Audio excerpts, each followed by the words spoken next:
ஏய் என்ன என்னடா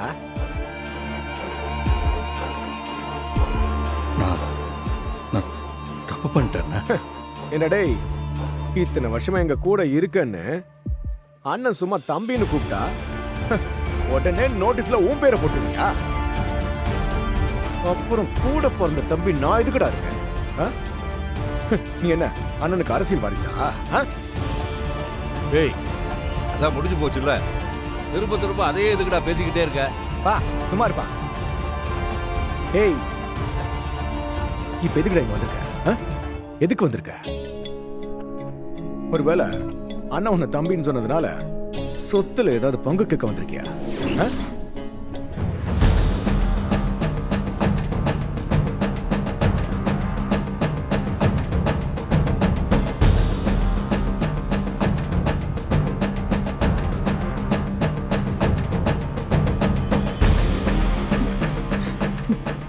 என்ன மன்னிச்சிருங்கண்ணே, நான் பண்ணது தப்புதான்.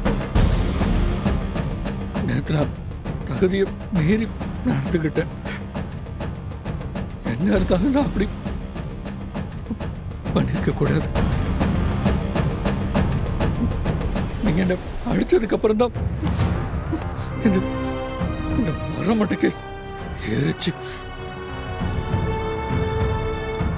ஆனா இனிமே இந்த மாதிரி நடக்காதுன்னு, இந்த மாதிரி தப்பு நடக்காது.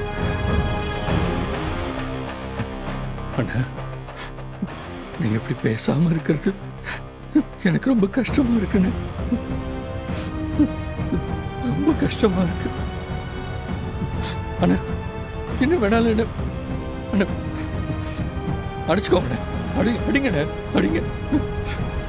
அண்ணா பேசாம மட்டும் இருக்காதுங்க, அது என்னால தாங்கிக்க முடியாது.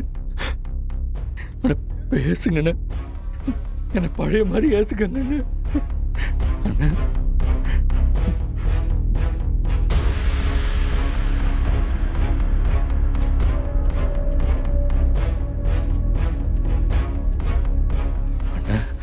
டேய் கிருவா, அவன் தான் நான் தப்பு பண்ணிட்டேன் என்ன மன்னிச்சிடுங்கன்னு சொல்றான்லடா. இத்தனை வருஷமா நம்ம கூடவே இருந்து வளர்ந்தவடா. நாம தாண்டா அவனை மன்னிச்சு அரவணைச்சுக்கணும். அவன் தான் செஞ்ச தப்ப உணர்ந்துட்டான்ல. டேய் இதுக்கப்புறமா அவனுக்கு எதுக்குடா தண்டனை? பேசுடா அவங்ககிட்ட, மன்னிச்சிட அவனை.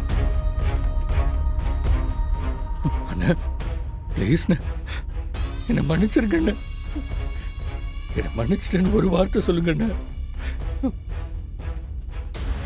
ப்ளீஸ்ண்ணா, எனக்காக சொல்லுங்கண்ணே. தவர் இந்த ஒரு தடவை உன்னை மன்னிச்சு விடுறேன். நீ உன் தகுதியை மீறி நடந்துக்கிட்டேன்னு வை, அப்புறம் நடக்கிறதே வேற. புரியுதா?